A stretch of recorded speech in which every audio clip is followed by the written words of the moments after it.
कहानी में अब तक आपने देखा राहुल को, जो ढाबे वाले के लाख मना करने के बाद भी पुरानी पहाड़ी के रास्ते शहर की ओर निकल पड़ता है और फंस जाता है पहाड़ी के एक भयानक तूफान में, जिसके बाद वो खुद को वीरान हवेली के बाहर पाता है, जहां उसकी मुलाकात होती है हवेली में रहने वाली एक हसीन औरत से, जो राहुल को सुनाती है मुनमुन और विनय के प्रेम की कहानी, जिसका अंजाम एक निर्दोष की दर्दनाक मौत होती है। देखिए कहानी अब उसके आगे।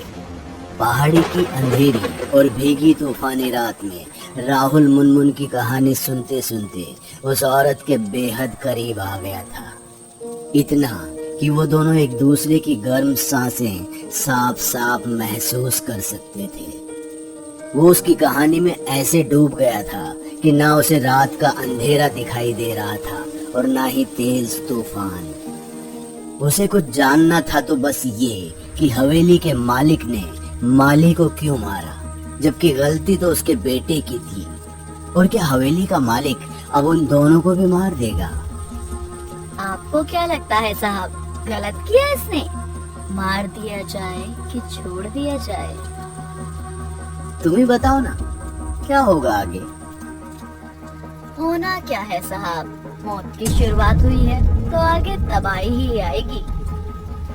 अपनी आंखों के सामने बाप को मरता देख विनय ने अपना आपा खो दिया और गुस्से में आग बबूला होकर हवेली के मालिक की तरफ दौड़ पड़ा।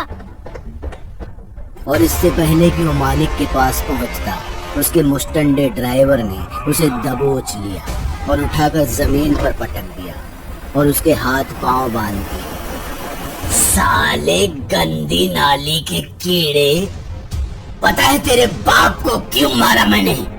ताकि दोबारा तेरी जैसी औलाद ना जन्मे जो अपने मालिक की थाली में ही छेद करे। साहब साहब मेरी बात सुनिए साहब, विनय की कोई गलती नहीं है, ये सब मेरी गलती है, माफ कर दीजिए मुझे।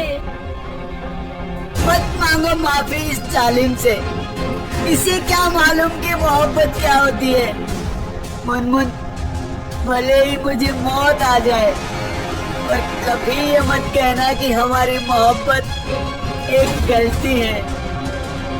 सलीम, आँख और कान खुले रखना इस कुत्ते के, अभी इसकी मोहब्बत का ताजमहल बनाता हूँ।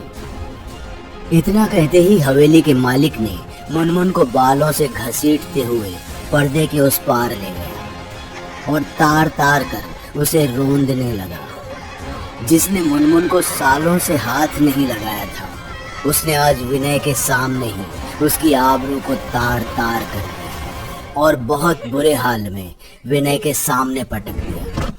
वो दोनों एक दूसरे को देख तो सकते थे पर पास नहीं जा सकते थे। यही सिलसिला मुनमुन के साथ रोज होने लगा और विनय सिवाय देखने के कुछ नहीं कर सकता था। देखते ही देखते कई दिन गुजर गए और भूखे प्यासे दर्द में विनय की जान चली गई। विनय मरते ही हवेली के मालिक ने अपनी सारी हैवानियत छोड़ दी और मुनमुन को घसीटते हुए विनय की लाश के पास ले आया। देख मुनमुन, देख, गौर से देख अपनी मोहब्बत को और समझ जा कि अगर कोई मुझसे गद्दारी करे तो उसका क्या हाल होता है। सलीम, इस बज्जात औरत का रोना धोना हो जाए तो जंगल में फेंक देना इस कुत्ते की लाश और इसे बंद कर देना काली कोठरी में। मालिक के जाते ही मुनमुन विनय की लाश पर ऐसे बिलख बिलख कर रोई कि पूरी हवेली थर्रा उठी। सलीम उसके आगे से विनय की लाश घसीट कर ले गया। मुनमुन ने अपने आंसू पोंछे और अपना सामान उठा खुद ही काल कोठरी में चली गई और अंदर से दरवाजा बंद कर लिया। पहले तो मालिक ने मुनमुन की कोई सुध नहीं ली, लेकिन जब महीनों गुजर गए मुनमुन को बाहर आए तो मालिक खुद काल कोठरी तक चला आया, पर मुनमुन बाहर नहीं आई। रात रात भर उसकी कोठरी के अंदर से अजीब अजीब आवाजें आती रही। किसी को मालूम नहीं कि मुनमुन अंदर क्या कर रही है। कई साल गुजर गए पर वो बाहर नहीं आई। मालिक को अब अपने किए पर शर्म आने लगी। उसे ऐसा लगने लगा कि उसने उन दोनों को अलग करके कोई पाप कर दिया हो।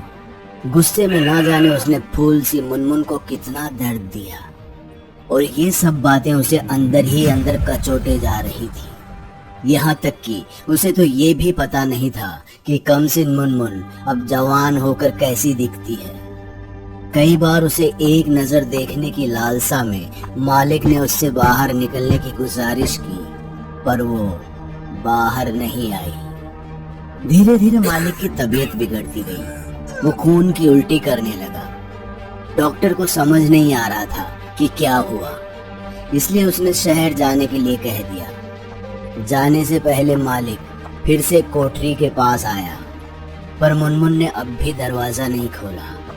सलीम ने मालिक से कहा कि आप कहें तो मैं दरवाजा तोड़कर बाहर निकाल दूं, पर मालिक ने साफ इनकार कर दिया। नहीं सलीम नहीं, अब और कोई जबरदस्ती नहीं। मुनमुन, हो सके तो मुझे माफ कर देना।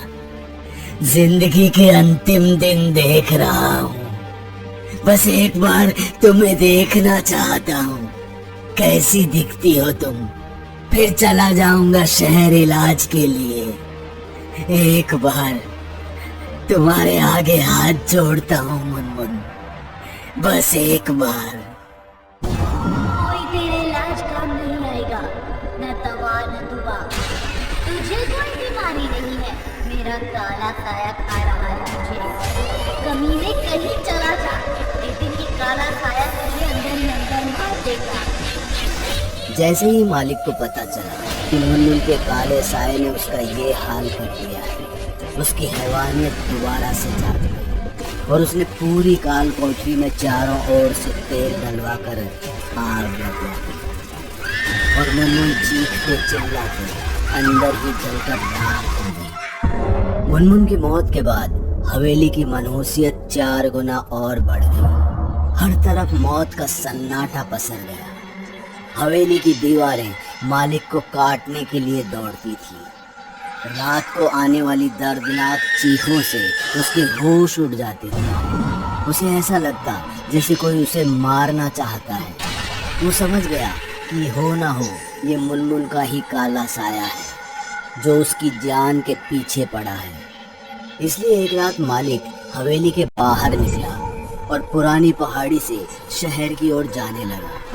वो काफी तेजी में आगे बढ़ ही रहा था कि तभी उसे ऐसा लगा कि कोई उड़ते हुए उसकी गाड़ी से टकरा गया और मालिक ने गाड़ी से अपना कंट्रोल खो दिया और वो सीधे खाई में जा गया और उसकी कहानी वहीं खत्म हो गई। सबसे पुरानी पहाड़ी से जो भी रात को गुजरता है उसकी मौत हो जाती है। हाँ, मेरा भी काम तमाम होने वाला था, पर शुक्र है कि तुम मुझे मिल गई। अब रात अच्छी गुजरेगी। ये रात इतनी आसानी से कहाँ गुजरेगी बाबूजी, अभी तो मुलाकात हुई है। हाँ, बस मुलाकात ही हुई है, नाम तो पता ही नहीं है। बाय द वे, मैं राहुल, और अब मैं इस कहानी की लेखिका का नाम जानना चाहूंगा। मुनमुन की कहानी, मुनमुन की जुबानी। मतलब मतलब ये कि मैं ही मुनमुन हूँ। मजाक मत करो, मुनमुन तो मर गई ना। तो मैंने कब कहा कि मैं जिंदा हूँ? इतना कहते ही वो औरत जोर जोर से हंसने लगी। राहुल उसकी तरफ बढ़ा और जैसे ही उसे छूने की कोशिश की, उसका हाथ उसके शरीर के आर पार चला गया। राहुल की हालत ऐसी हो गई मानो जैसे एक झटके में उसका पूरा शरीर पानी से सरोबार हो गया। मुनमुन के अलावा अब उसे उस मालिक की सिर कटी लाश भी वहां दिखाई देने लगी, साथ ही एक और लाश जिसके हाथ और पांव बंधे हुए थे, यानी विनय की लाश। वो भागता हुआ हवेली की सीढ़ियों की तरफ जाने लगा। राहुल अभी 1-2 सीढ़ियां चढ़ा ही था कि उसके कदम लड़खड़ा कर रुक गए, क्योंकि सामने ऊपर से एक बूढ़ा आदमी उतर रहा था। हवेली का मालिक, इससे बचकर कहाँ जाओगी? इस औरत की काली रूह अब तुझे मौत के घाट उतार कर ही मानेगी। नहीं, मुझे नहीं मरना है, मुझे नहीं मरना है। श्रापित है ये पुरानी पहाड़ी, आज तक यहाँ से कोई नहीं बचा, तू कैसे बचेगा? मालिक की आत्मा के इतना कहते हैं सब एक साथ शैतानी हंसी हंसने लगे। राहुल को समझ नहीं आ रहा था कि वो क्या है। सबकी शैतानी हंसी सुनी उसका दिमाग घूमने लगा और वो चक्कर खाकर वहीं गिर गया। आंख खुली तो वो हवेली में नहीं बल्कि पुरानी पहाड़ी के एक तीखे मोड़ पर बड़े पत्थर से टकरा गाड़ी में ही पड़ा था। पत्थर के उस पार खाई थी और उसके ऊपर गिरा हुआ था मलबा। राहुल ने गाड़ी स्टार्ट की और उसे पीछे खिसकाने की कोशिश में लग गया, पर गाड़ी पीछे नहीं खिसक पाई और वो पुरानी पहाड़ी के बीच सड़क पर फंस कर रह गया। काफी कोशिशों के बाद भी जब गाड़ी पीछे नहीं खिसकी तो वो अपना सिर स्टीयरिंग पर पटक देता है और फिर एक चैन की सांस लेता है। चलो कम से कम मैं मुनमुन की हवेली में तो नहीं फंसा हूँ। गाड़ी में बेहोश होकर ना जाने मैंने क्या क्या सोच लिया यार। और एक बात तो मानना पड़ेगा बेटा राहुल, मुनमुन थी तो जबरदस्त यार। मुझे मिल जाए ना तो 100 इन्हें को मौत के घाट उतार दूं। अब गाड़ी से उतरकर रास्ता साफ करूं।